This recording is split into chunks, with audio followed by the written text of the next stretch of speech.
देखिए, question number 14 को हम लोग स्टार्ट करते हैं। इस क्वेश्चन में बोला क्या जा रहा है कि right the complex conjugate of Z is equal to R E to the power I theta. ये कॉम्प्लेक्स नंबर दिया हुआ है, इसका कॉन्जुगेट निकालना है। तो बहुत ही सिंपल है। तो इसका कॉन्जुगेट जो निकलेगा वो इस प्रकार से निकलेगा। कॉन्जुगेट को रिप्रेजेंट करते हैं जेड बार के द्वारा।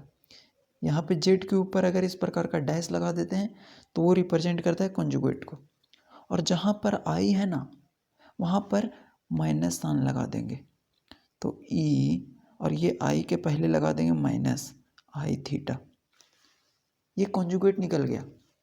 और अगर इसी प्रकार से और क्वेश्चन एग्जाम में आ जाए, क्योंकि कॉम्प्लेक्स नंबर इस फॉर्मेट का होता है नॉर्मल, और ये जो दिया हुआ है पोलर फॉर्म के अंदर है, तो अगर इस कॉम्प्लेक्स नंबर का अगर कॉन्जुगेट निकाले बोलेगा तो जो आई है ना, उसके बगल में जो भी साइन रहेगा उसका साइन को चेंज कर देना है।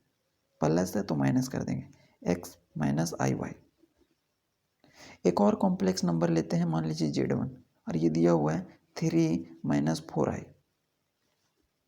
तो कॉन्जुगेट निकालना बोलेगा इसका, तो क्या करेंगे, Z1 के ऊपर बार लगाएंगे और आई के बगल में जो साइन है क्या है माइनस, उसको अपोजिट करना रहता है। तो 3 प्लस 4i हो जाएगा। तो जहाँ पे प्लस रहेगा वहाँ पे माइनस, और जहाँ पे माइनस रहेगा वहाँ पे प्लस करना है। तो यहाँ पर भी आई प्लस में था तो यहाँ पे माइनस कर दिए। और ये भी कॉम्प्लेक्स नंबर का फॉर्मेट है, ये पोलर फॉर्म है और इसको बोलते हैं नॉर्मल फॉर्म। तो क्वेश्चन नंबर 14 कंप्लीट हो गया। चलिए क्वेश्चन नंबर 15 में आते हैं। क्वेश्चन नंबर 15 क्या बोल रहा है, find the characteristic root of this. ये मैट्रिक्स दिया गया है और इस मैट्रिक्स का हम लोगों को कैरेक्टरिस्टिक रूट निकालना है, और इसी को हम लोग बोलते हैं आइगन वैल्यूज़, कैरेक्टरिस्टिक रूट्स को ही। तो कैसे बनाते हैं, बहुत ही सिंपल है। तो इसका सॉल्यूशन दीजिए, देखिएगा।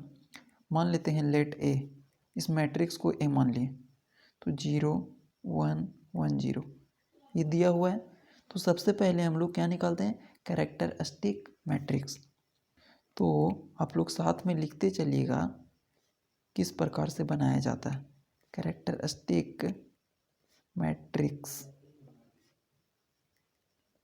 इज। कैरेक्टरिस्टिक एट मैट्रिक्स कैसे निकलता है, ए माइनस लेमडा आई के द्वारा। अब क्या करना है कि ए का जो वैल्यू दिया हुआ है उसको पुट करना है, क्या है 0 1 1 0। ये ए का वैल्यू, उसके बाद क्या है माइनस, तो माइनस लगाएंगे लेमडा।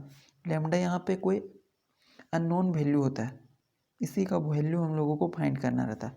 आई का मतलब आइडेंटिटी मैट्रिक्स, और जितना ऑर्डर का ए रहेगा उतना ऑर्डर को आइडेंटिटी मैट्रिक्स बनाएंगे। तो ये हो गया आइडेंटिटी मैट्रिक्स। अब इसको हम लोग सॉल्व कर देंगे, 0 1 1 0। लैम्डा सभी के साथ मल्टीप्लाई हो जाएगा क्योंकि मल्टीप्लिकेशन का रूल है। तो लैम्डा 1 के साथ मल्टीप्लाई होगा लैम्डा, लैम्डा 0 के साथ मल्टीप्लाई होगा 0, लैम्डा फिर से 0 के साथ मल्टीप्लाई होगा 0, लैम्डा 1 के साथ मल्टीप्लाई होगा लैम्डा। अब दो मैट्रिक्स दिया गया है, अब इन दोनों मैट्रिक्स का सब्ट्रैक्शन करना है। तो 0 में से लैम्डा जाएगा तो क्या बचेगा माइनस लैम्डा, 1 में से 0 जाएगा तो 1, 1 में से 0 जाएगा तो 1, और 0 में से लैम्डा जाएगा तो माइनस लैम्डा। ये आप लोगों का मैट्रिक्स आ गया, कैरेक्टरिस्टिक मैट्रिक्स। अब आगे क्या किया जाता है, कैरेक्टरिस्टिक डिटर्मिनेंट निकाला जाता है। द कैरेक्टरिस्टिक डिटर्मिनेंट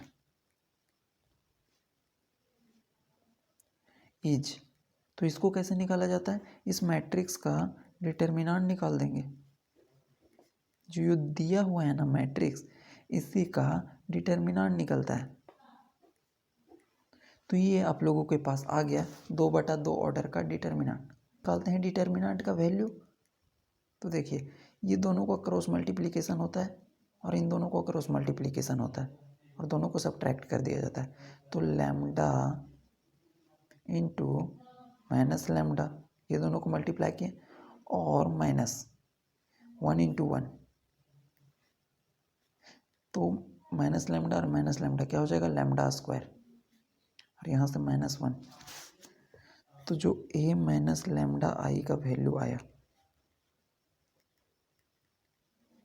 वो आया लैम्डा स्क्वायर -1। अब फाइनली हम लोग क्या निकालते हैं, कैरेक्टरिस्टिक।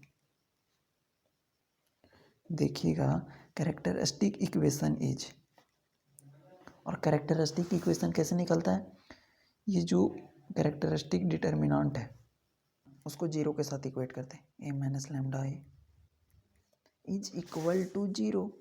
अब जो दिया हुआ वैल्यू उसको पुट कीजिए, lambda square -1 is equal to 0। तो यहाँ से लैम्डा स्क्वायर का वैल्यू निकाल देंगे तो +1। अब जब हम स्क्वायर को इधर भेजेंगे तो रूट में आ जाएगा,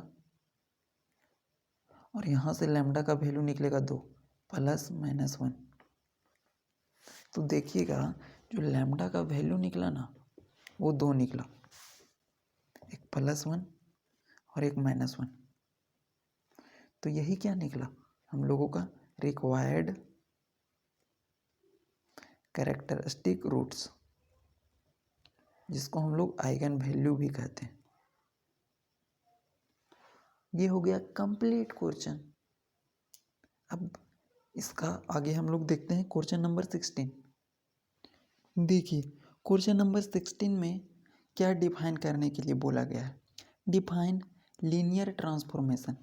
लीनियर ट्रांसफॉर्मेशन को डिफाइन करना है, तो इसका डेफिनेशन को किस प्रकार से लिखा जाएगा, देखिए आप लोग भी साथ में लिखते चलिएगा और याद भी कर लीजिएगा। सिर्फ लिखने से नहीं होगा, आप लोगों को याद भी करना पड़ेगा, तभी आप एग्ज़ाम में अच्छा परफॉर्म कर पाओगे। तो यहाँ पे देखिए, इसका डेफिनेशन में होता है ना, a linear transformation. A linear transformation बहुत आसान डेफिनेशन है। इज ए फंक्शन, एक प्रकार का ना फंक्शन होता है। एक लीनियर ट्रांसफॉर्मेशन एक प्रकार का फंक्शन होता है from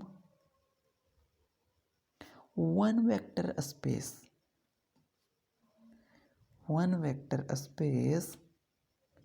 to other.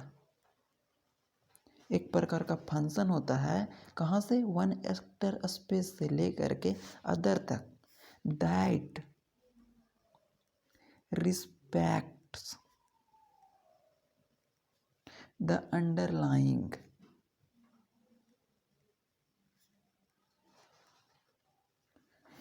structures of each vector space,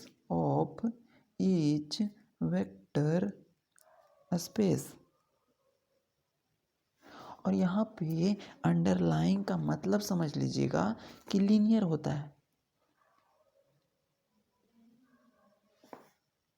कि एक लीनियर ट्रांसफॉर्मेशन ना एक प्रकार का फंक्शन होता है। वही लिखा गया कि linear transformation is a function from one vector space to other, एक वेक्टर स्पेस से अदर वेक्टर स्पेस तक, दैट रिस्पेक्ट्स द अंडरलाइंग, और अंडरलाइंग का मतलब होता है linear, structure of each other, जो रिस्पेक्ट्स करता है स्ट्रक्चर ऑफ एक दूसरे का, दो वेक्टर स्पेस। इसका एग्जाम्पल भी लिखने का हो ना तो आप इस प्रकार से कर सकते हो।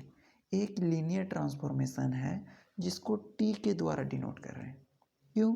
क्योंकि लीनियर ट्रांसफॉर्मेशन में बड़ा लेटर क्या है, टी, या फिर आप एल यूज कर सकते हो, लेकिन बुक के अंदर टी यूज किया जाता है, इसीलिए टी यूज किया जा रहा है।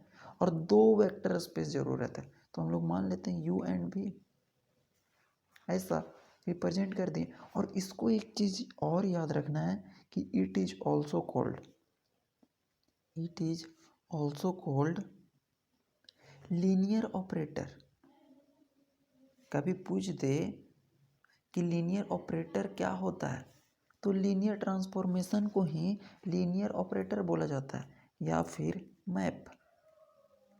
तो तीनों सेम चीज़ है, मैप बोले, लीनियर ऑपरेटर बोले, या फिर लीनियर ट्रांसफॉर्मेशन बोले। तो ये हम लोगों का टोटल 16 क्वेश्चन तक कवर हो गया। अब हम लोग मिलते हैं नेक्स्ट वीडियो में। तब तक आप जितना भी कराया गया है एक बार क्विक रिवीजन कर ही नेक्स्ट लेक्चर में आइएगा। Thank you.